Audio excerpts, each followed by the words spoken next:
Rachel Notley sells out Albertans to Quebec. I'm Brian Lilley with TheRebel.Media. Quebec wants to hold Alberta's oil ransom, and Premier Rachel Notley seems happy to let it happen. After years of hearing anti-oil leftists say that, hey, what we really need is an east-west pipeline, not this pipeline to the United States. Well, TransCanada proposed Energy East, and now that's no good. Not unless you pay off Quebec. Here's how Bloomberg describes the situation from the Premier's meeting. Quote, Alberta will only win Quebec's support for TransCanada Corp's Energy East pipeline if it generates jobs for Quebecers and if the oil-rich province does more to protect the environment, Premier Rachel Notley said.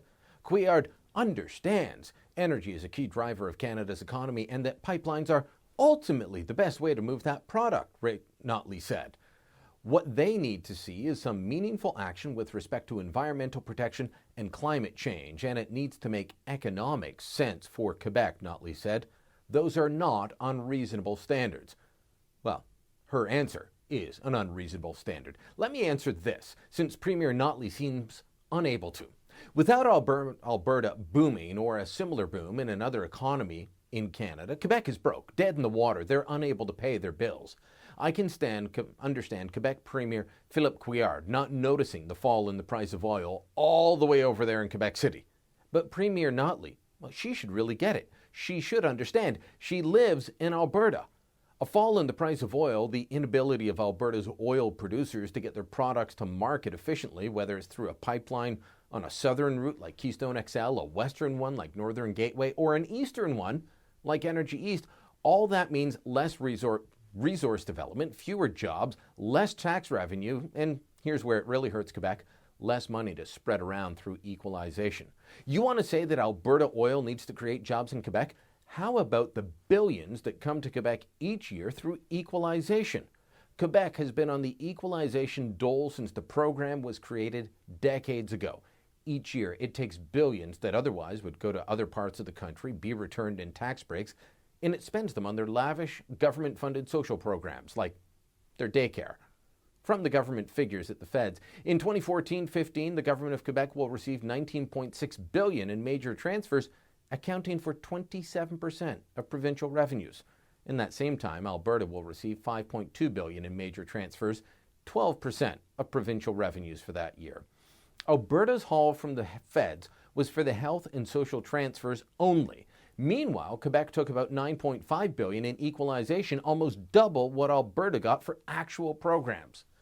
An Alberta that isn't doing well financially, one with fewer jobs in the oil patch and elsewhere, means fewer dollars to go around, mainly to Quebec. Just 3 provinces didn't get equalization last year: Alberta, Saskatchewan, British Columbia, and 2 of those provinces rely on oil money. When people like Couillard try to block development or access to markets, they're just shooting themselves in the foot.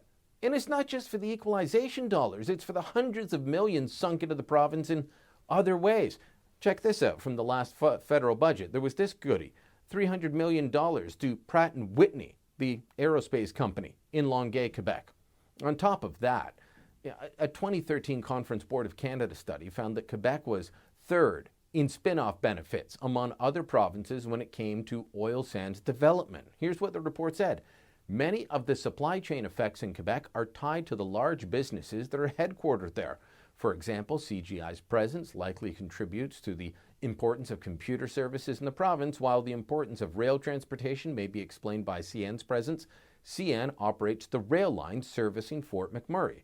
Other industries that stand out for having above average effects in Quebec include miscellaneous plastic products, support activities for transportation, such as air and seaports, communications, and insurance. When Quebec's premier leaned across at the premier's meeting and told Alberta's premier that he wanted some economic benefits from the oil pipeline, that's what she should have told him. It's there already. When Couillard said, well, we want environmental concerns looked after, what she should have told him is that Alberta will stack its environmental record up against Algeria, Kazakhstan, and Angola any day of the week, because those are currently some of the top source countries for crude oil being shipped into Quebec for refining.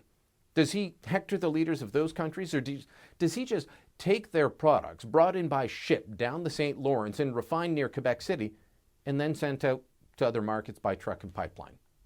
I doubt he lectures them. But Rachel Notley didn't do that. She took Couillard's lecture and then turned around and lectured Albertans via the media, leaving it to this Ontario boy to set the record straight. And that is a disgrace. That isn't standing up for your province. That's giving into the notion that, oh, those folks out east are much more sophisticated. They're so smart. Better listen to them, right? Wrong. Quebec is willing to take your money, Premier Notley. They just want more of it. They're happy to trade in oil from questionable source countries and not care a whit about the issues they raise with you because they're hypocrites.